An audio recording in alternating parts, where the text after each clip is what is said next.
Okay, అప్పుడు 11 ఏళ్ల తర్వాత వచ్చింది, 12 ఏళ్ల తర్వాత వచ్చింది. 82లో పార్టీ ఏర్పాటు చేస్తే 94 అంటే 12 ఏళ్ల తర్వాత వచ్చింది. ఇప్పుడు మళ్ళీ అక్కడి నుంచి 30 ఏళ్ళు, అక్కడి నుంచి 94 నుంచి శని యొక్క స్థితి. ఎందుకంటే జాతకరీత్యా చూసుకున్నట్టయితే ఆయన వయసు అండి, శని 3వసారి గోచరించే సమయం ఆయనకి. ఏలినాటి శనిలో ప్లస్ ఈయనకి ఇప్పుడు మన జరుగుతున్న గోచారంలో శని రాహువులు మీద అంటే గోచారం. మూడోది అంటే అవయోగం క్లియర్గా చూపిస్తూ ఉంది. 1 ఇయర్ నుంచి సిమ్టమ్స్ ఏమున్నాయో అవి ముందు జాతకంలో ఎప్పుడు చూపిస్తుందండి. కానీ భువనేశ్వరి గారండి అంటే షీఈస్ టూ స్పిరిచువల్. ఆమె ఎప్పటికప్పుడు ఇవన్నీ కూడా ఆవిడ గమనంలోకి తీసుకుంటూ ఉంటారు.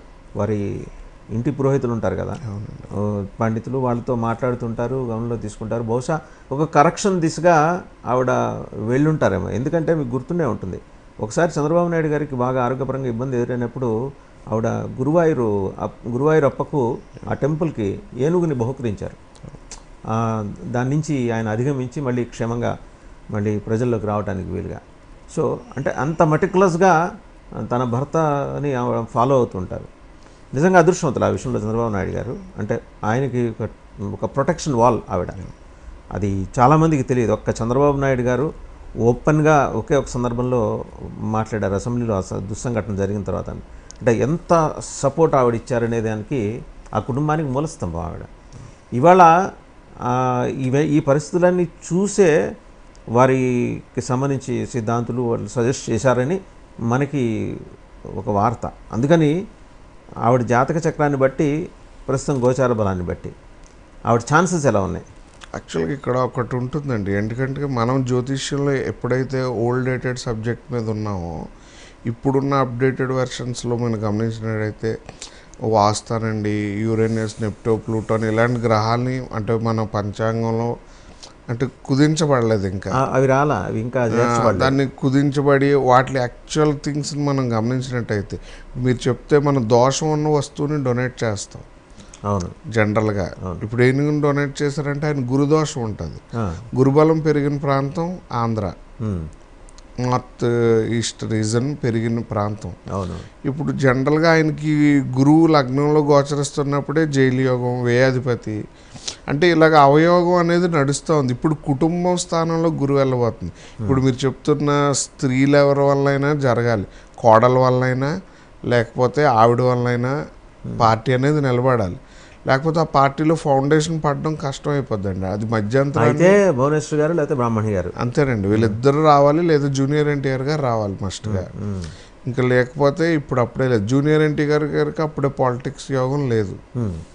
ఆయన ఎలా ఉందండి మామూలుగా ఆయన చాట్ చూస్తే? ఆయన జయలలిత గారి చాట్కి ఈక్వల్గా ఉంటుందండి. పోతే మ్యాచ్ అవ్వడానికి కొద్ది టైం పడుతుంది. ఎందుకంటే ఆయనకు రాహుమార్ దశలో రావాల్సి వస్తుంది పార్టీలోకి. అంటే will take another 10 years or like 5 years అండి. ఒక 5 ఏళ్ళ తర్వాత, 5 ఏళ్ళ తర్వాత జూనియర్ ఎన్టీఆర్ రంగప్రవేశం తప్పకుండా కాదు. బట్ ఈ 5 ఏళ్ళు తెలుగుదేశం పార్టీని అలా నిలబెట్టి ధీటుగా ఒక మహాశక్తిగా నుంచోబెట్టాలంటే భువనేశ్వర్ గారి ఎంట్రీ అనివార్యం. స్త్రీ మూలకం అండి. ఎందుకంటే చంద్రబాబు నాయుడు గారికి బలమే శుక్రబలం. శుక్రుడు మనం జనరల్గా కళ్ళకి అంటే శుక్రచంద్రులు ఎప్పుడు కళ్ళకి, కళారంగానికి సంబంధించిన వాళ్ళే. వాళ్ళతో ఉన్న కాంటాక్ట్స్ వల్లనే ఆయన ఈ రోజు వరకు ఆయన లైఫ్ స్టైల్ ఉంటుంది.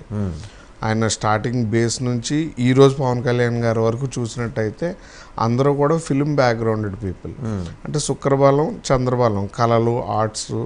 ఒకవైపు బాలకృష్ణ గారు, ఆయన ఇనిషియల్గా సపోర్ట్ చేసిన రామోజీరావు గారు, మామగారు, ఆయన గురువు గారు అంటే సినిమా ఆటోగ్రఫీ మినిస్టర్ గారి దగ్గర చేశారు.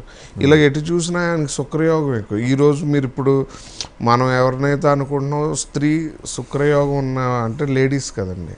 అయితే కోడలు రావాలి, లేకపోతే మదర్ రావాలి. బట్ అంటే pundits are suggesting that Bhuvaneshwar గారి జాతకం చాలా బలంగా ఉందండి. బలంగా ఉందండి, అపోనెంట్ని కూడా చూడాలి కదా మనం. ఇప్పుడు ఏంటంటే ఒకటి గమనించాలండి, 58 years అనుకుంటే శని 2వసారి గమనంలోకి వస్తాడు, సెకండ్. ఇప్పుడు అలాగే వయసులో ఉన్న ఆయన్ని కంపేర్ చేసాం అనుకోండి, ఇతనికి నీచభంగ రాజయోగం జగన్మోహన్ రెడ్డి గారికి. ఈయనకి యోగం ఎలాగా శుక్రయోగం, ఆయనకు కూడా శుక్రయోగం. శుక్రయోగం ఆంధ్ర వాస్తు ఒకరికే ఫేవరు. ఇప్పుడు మీరు బ్యాక్ వెళ్ళి మనం గమనించినట్టయితే కొన్ని చూడండి, ఫౌండేషన్ క్యాపిటల్ ఫౌండేషన్ వేసిన తర్వాత ఆయన చాలా ఇష్యూస్ ఫేస్ చేశారు చంద్రబాబు నాయుడు గారు. డిలే చేసుకున్నారు, డిలే చేశారు, ఇష్యూస్ కూడా వచ్చాయి కదండి ఆయనకి. ఆయన లైఫ్లో కొన్ని ఇష్యూస్ పైకి రావడం, మళ్ళీ